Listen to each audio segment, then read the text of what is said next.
apa ya sebenarnya yang mendorong Pak Jul menggugat Undang-Undang IKN? Gegabah tapi terstruktur. Apa yang terstruktur itu? Korupsinya. Itu yang harus dibedah. Apa sih sebenarnya persoalan Pak Jokowi begitu menggebu-gebu untuk membangun IKN? Sejak awal saya melihat sosok ini ada gangguan kejiwaan. Sebagai dokter saya melihat itu gejala itu ada. Ini kepentingan orang lain ini, kepentingan negara lain. Kepentingan negara lain? Iya. Saya punya teman, kebetulan salah satu purnawirawan yang ditugaskan oleh markas besarnya untuk meninjau lokasi pembangunan itu. IKN? Iya, status tanahnya masih bermasalah semua. Nggak ada yang audit ini, pengeluaran anggarannya nggak ada. Tapi kan sudah ada komitmen Pak Prabowo kepada presiden sebelumnya untuk tetap melanjutkan IKN. Lebih penting mana komitmen dia dengan rakyat pemilihnya, dengan komitmen dia dengan mantan presidennya. Taruhan besar ini buat Presiden Prabowo. Di era Prabowo Gibran, Kepres pemindahan ibu kota ke IKN akan keluar atau tidak? Kalau waras, tidak keluar.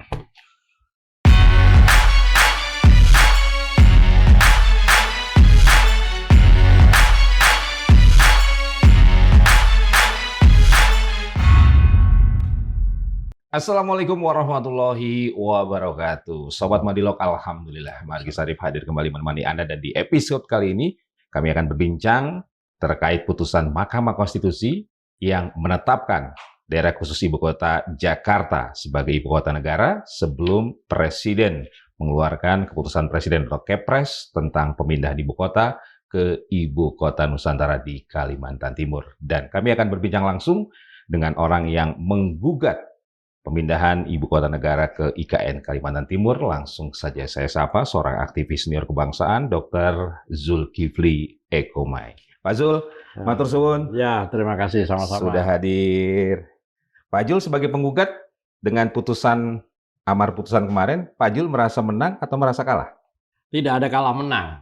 Tidak ada kalah menang. Saya sudah sejak awal mengatakan tidak kalah menang. Tapi ditolak buat saya malah bersyukur. Karena dalam putusannya itu hakim mengatakan sesuai dengan petitum saya bahwa menetapkan Jakarta tetap sebagai ibu kota negara Republik Indonesia. Itu yang paling penting. Jadi saya tetap bersyukur.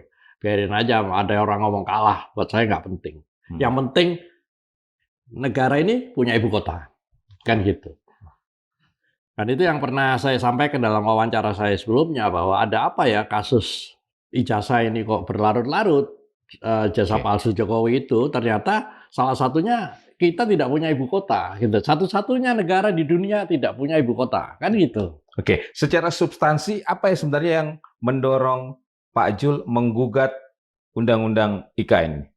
Ya karena tidak ada keputusan presiden tentang ibu kota yang baru, gitu. Buat saya ini aneh ini negara ini, gitu.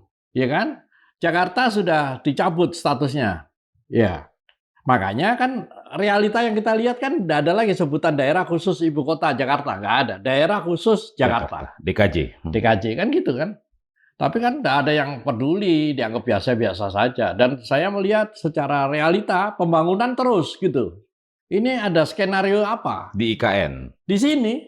Oh, di Jakarta terus-menerus pembangunan. Ya. Terus kemudian bangunan-bangunan reklamasi dikepung Jakarta ini ada apa? Terus apa kita mau dipindahkan ke daerah yang kalau saya menyerang langsung seperti wartawan senior yang dulu di penjara karena menyebut itu tempat jin buang anak, kan saya nggak mau konyol begitu.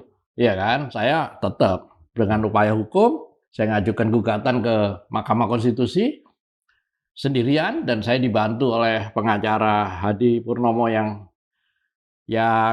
bersedia membantu saya dengan aturan-aturan. Kan saya jauh dokter, nggak mungkin dong saya tahu apa pasal-pasal hukumnya. Dan dia dan teman-temannya mengupas habis itu, dan itulah akhirnya gitu. Oke. Apa konsekuensi dari putusan MK kemarin? Itu yang harus dibicarakan.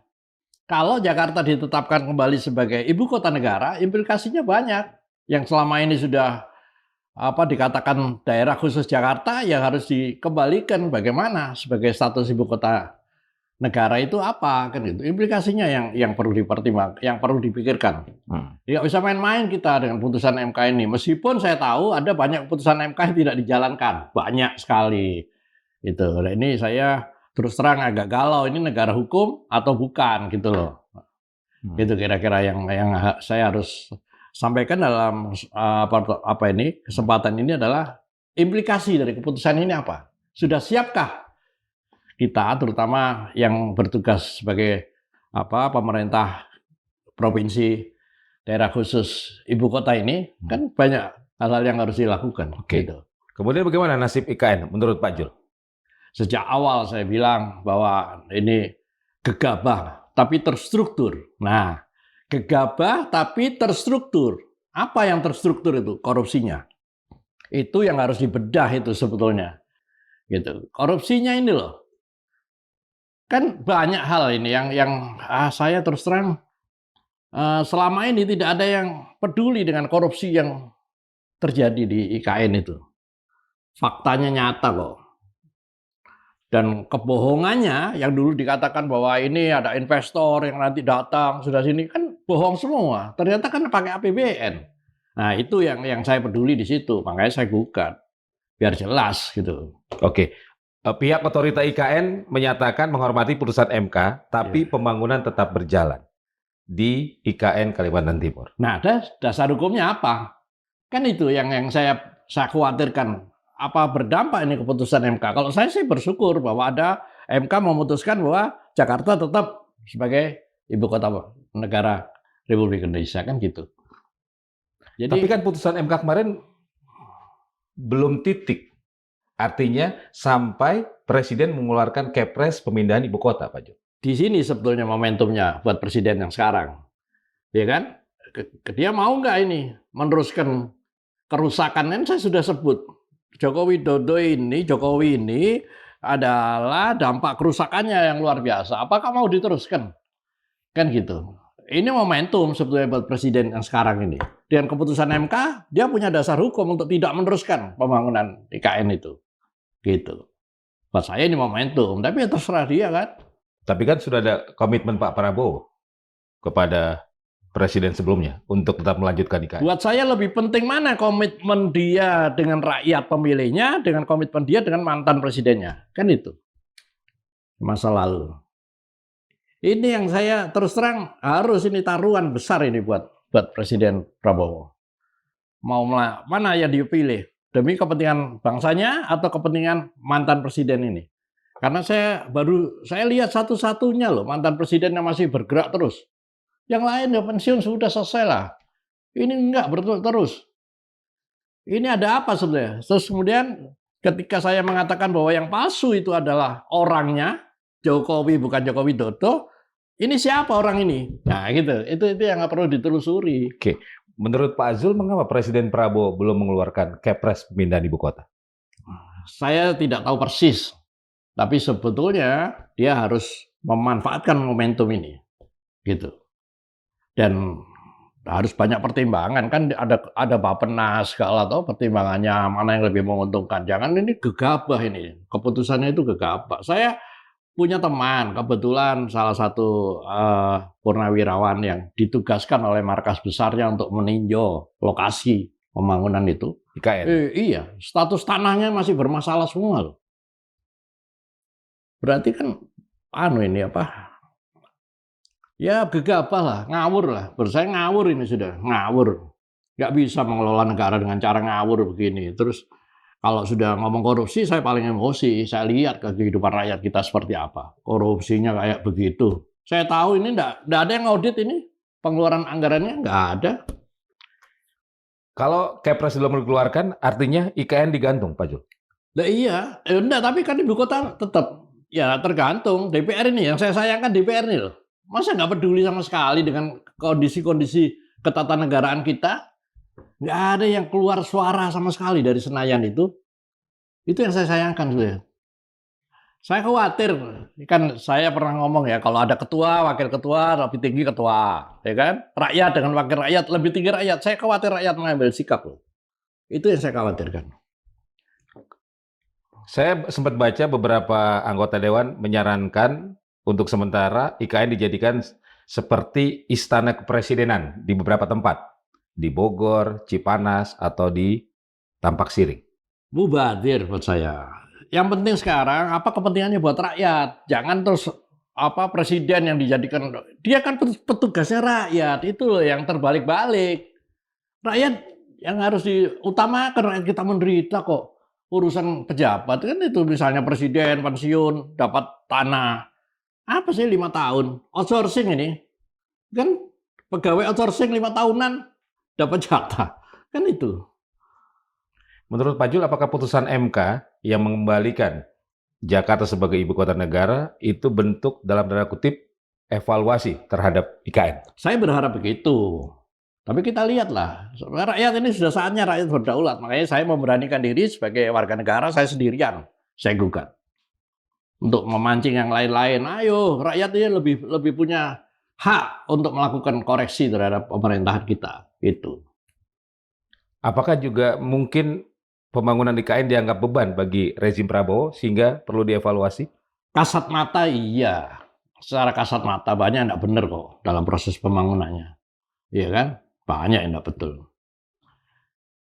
Itu masalahnya. Makanya perlu evaluasi. Putusan MK ini momentum buat saya. Meskipun putusannya seolah-olah gugatan saya ditolak. Nggak masalah, buat saya tetap bersyukur bahwa ada ketentuan di situ sesuai petitum saya untuk menetapkan Jakarta tetap sebagai ibu kota negara. Nah, itu yang saya harus bersyukur. Ini momentum. Ayo kita teruskan ini.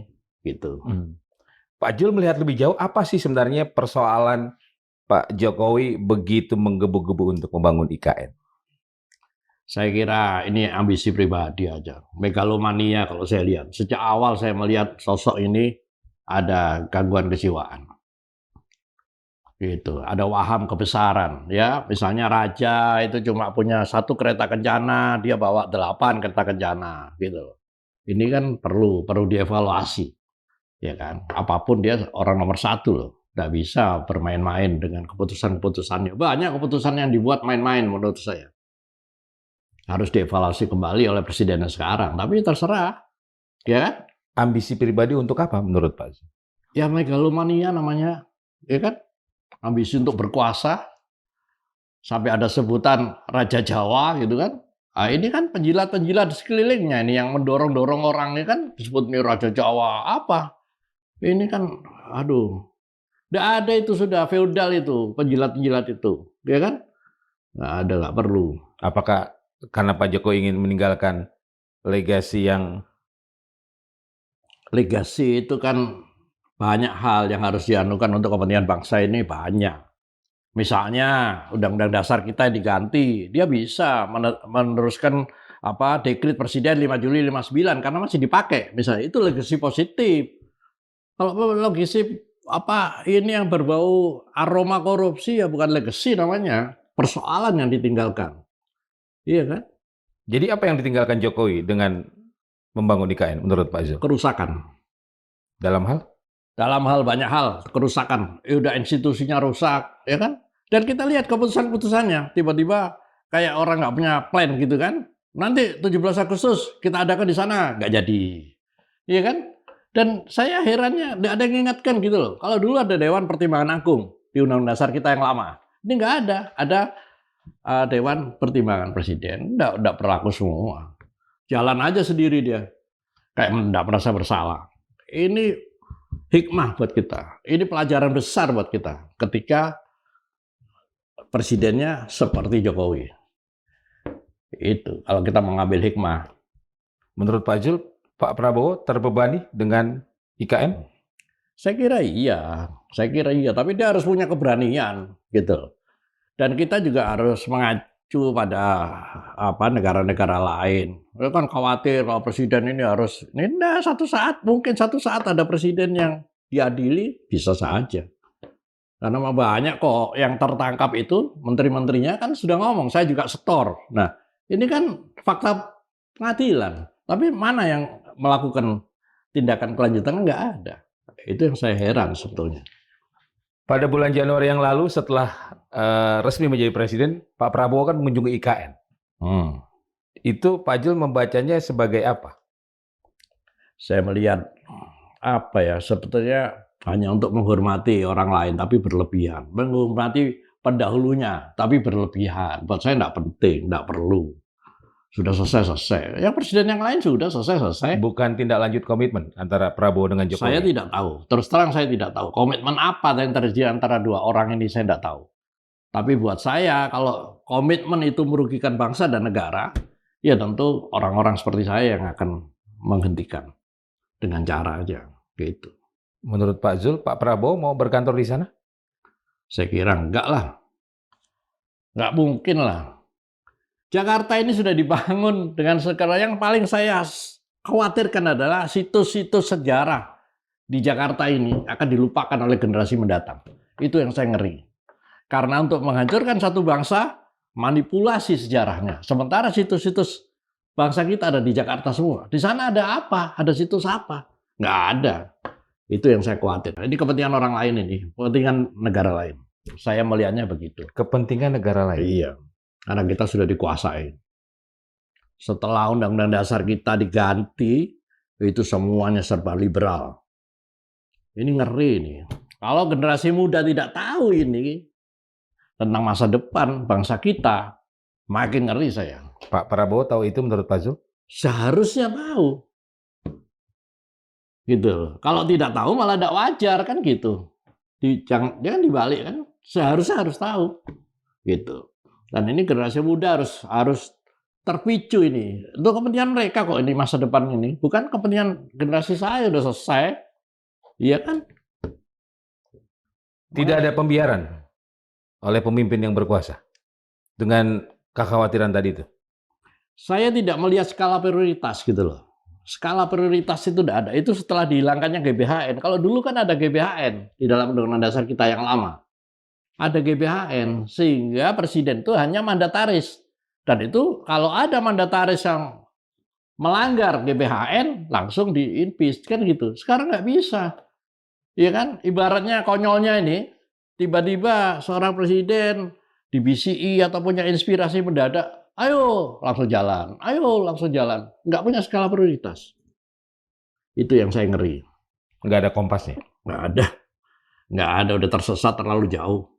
Mesti kembali kepada cita-cita para pendiri bangsa dulu. Itu yang kita, menurut saya, kalau bahasa Surabaya ini kualat kita sama para pendiri bangsa ini. Seolah-olah kita lebih pandai daripada para pendiri. Apa yang sudah kita korbankan buat negara kita? Nggak ada. Mereka yang berkorban sudah membuat negara untuk kita. Itu baru legacy. Iya kan? Masa kita menjaga aja nggak bisa, malah dirusak. Kan konyol itu. Menurut Pak Zul, siapa yang paling diuntungkan dengan pemindahan ibu kota ke IKN? Ya, saya kira kapitalis-kapitalis itulah yang pasti. Ya kan? Harga tanah di sana jadi naik. Kan mereka sudah beli duluan dengan informasi. Ya kan? Mereka dapat informasi duluan, udah digorong semua tanah-tanah dengan harga murah. Nggak tahu status tanahnya seperti apa, kan itu yang terjadi. Itu baru satu hal.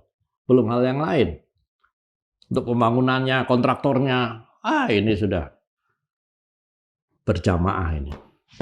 Beberapa alasan yang disampaikan oleh Pak Jokowi untuk meyakinkan rakyat ketika berkuasa tentang pemindahan ibu kota adalah karena Jawa sudah terlalu padat dan juga untuk alasan pemerataan. Nah, itu alasan pembenaran aja. Alasan pembenaran. Banyak hal yang bisa dilakukan. Kalau dulu ada transmigrasi, itu kan pemerataan sebetulnya kan. Dan itu berbuah cukup baik kan. Itu penyebaran penduduk. Terus kemudian misalnya militer, tentara. Tidak dipusatkan di Jawa, di daerah-daerah perifer. Kan itu bisa menghidupkan ekonomi. Kan kita mesti jaga daerah-daerah perbatasan itu. Kan begitu misalnya. Kan udah ada di Jawa semua. Kan enggak gitu. Tidak harus pindahkan ibu kota. Itu alasan-alasan dicari-cari itu. Menurut Pak Zul, selama Prabowo berkuasa, kepres pemindahan ibu kota ke IKN akan keluar atau tidak? Tergantung dia. Kalau saya berharap dia tidak mengeluarkan. Kalau dia mengeluarkan, bunuh diri itu namanya. Karena saya tahu, kalau mau berdiskusi banyak punya ahli-ahli kok. Diajak berdiskusi, ini kan nggak ada diskusi. Tiba-tiba jalan, ngomong pidato di depan di Senayan gitu kan, dan tidak ada satupun yang menginterupsi itu kan. Ketika ada yang orang menolak, masuk tahanan. Ini kan modelnya sekarang. Kan ada juga keputusan tentang IKN sebagai ibu kota politik. Ya itulah bahasa-bahasa ciptaan yang menurut saya tidak substansial gitu loh. Nanti ada ibu kota wisata, kan bisa saja dibuat. Itu tadi yang saya sebut karena nggak adanya GBHN sehingga setiap pemimpin itu asal ngomong aja gitu, ya kan? Itu yang saya lihat, wah ini ngeri ini. Generasi muda harus tahu ini. Mereka yang harus melakukan peran aktif bagaimana menyelamatkan bangsa dan negara ini gitu. Nah, bagaimana dengan proses transisi yang sudah dilakukan? Pemindahan ASN, termasuk rencana Wapres Gibran akan berkantor di sana. Kita sampai pada pilihan manfaat dan mudarat ya, kan gitu. Sudah sampai pada pilihan itu. Kalau tetap di sini manfaatnya apa? Kalau pindah manfaatnya apa? Tapi saya melihat lebih banyak manfaatnya kita tetap di Jawa, ya kita tata lagi karena banyak yang harus ditata kok pemerintahan kita ini. Banyak hal yang harus ditata. Jangan gerusa-gerusu lah. Ini ngelola negara loh. Gerusa-gerusu. Wah. Terus IKN mau buat apa, Pak Jul? Ya terserah mereka yang punya ide lah. Saya nggak punya hak untuk. Sudah nggak punya mimpi apa-apa saya tentang IKN itu. Apa? Mimpi apa? Nggak ada. Nggak terbersit sama sekali. Apa yang akan terjadi saya nggak ada. Gitu. Karena apa? Banyak persoalan loh masih di negara kita ini yang harus diselesaikan. Itu yang saya bilang ada skala prioritas. Gitu. Manajemen itu kan hanya membedakan mana yang penting, mana yang kurang penting. Untuk menyusun itu tidak saya lihat. Rusak-gerusu semua. Apakah putusan MK kemarin juga itu salah satu bentuk untuk mengerem pembangunan IKN? Ya, terlepas mungkin karena kondisi keuangan negara atau ada faktor lain? Iya, mereka selalu cari cara untuk ini. Soalnya ada penyesalan sebetulnya, gitu loh. Tapi dibungkus dengan hukum-hukum seolah-olah ini bukan kesalahan, kan gitu. Ngeri loh ini. Diperhalus. Tapi kan tidak semua rakyat bodoh. Banyak rakyat-rakyat yang tidak mau muncul di permukaan, tapi pikiran-pikirannya cemerlang, anak-anak muda pikirannya cemerlang untuk bagaimana. Itu harusnya Jadi kalau ada orang beda pendapat, jangan langsung diambil dihukum, enggak, diajak duduk. Itulah konsep musyawarah untuk mufakat sesuai dengan sila keempat kan gitu. Diajak ngomong, yang beda pendapat tuh diajak ngomong. Itu baru pemimpin. Jadi saya menganggap kita enggak punya pemimpin. Cuma punya presiden, iya. Gitu. Oke. Bunuh diri apa yang akan terjadi kalau Kepres nanti dikeluarkan menurut Pak Zul? Itu tadi lebih banyak mudaratnya dan manfaatnya. Sementara persoalan lain tidak diselesaikan. Iya kan? Satu hal yang sederhana saja. Saya pernah jadi ketua KNPI di Surabaya. Saya memimpin hanya 25 orang. Itu pun butuh waktu setahun untuk mengkonsolidasikan kepengurusan saya. Ini wamennya aja di atas 100. Dan Presiden saya yakin tidak kenal satu demi satu orang-orangnya ini. Dari situ saja. Saya melihat hal sederhana tapi amburadul ini. Oke. Pak Jul, putusan MK itu apakah bisa dibaca juga sebagai bentuk tamparan politik bagi Jokowi? Mungkin MK tidak melihat itu, gitu loh. Dia melihat petitum saya masuk akal, ya kan? Meskipun ditolak, tapi itu dipakai juga petitum saya untuk tetap menetapkan Jakarta. Mungkin mereka nggak memiliki itu, tapi saya tidak tahu ya. Enggak, menurut Pak Jul. Bisa saja karena ini kelembagaan kita ini antara legislatif, eksekutif, yudikatif ini kan sudah rancu. Orang-orangnya yaitu aja bergantian.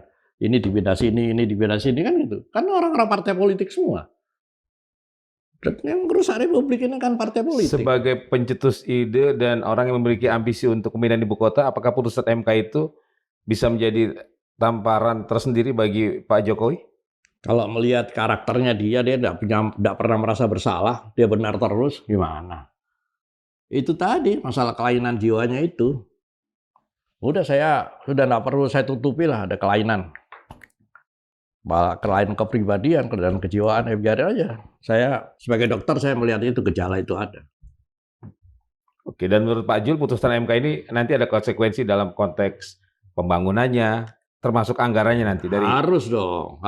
Buat apa ada Mahkamah Konstitusi mengambil putusan tapi tidak ada implikasinya buat apa? Bubarin aja kalau gitu kan gitu.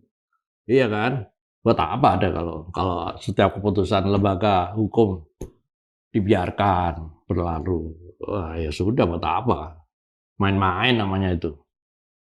Berarti statusnya digantung sekarang Pak Jul IKN ya? Iya, tadi ini harus diselesaikan. Iya atau tidak sama sekali. Kita ini kan harus iya atau tidak. Kan dulu loh. Ya toh?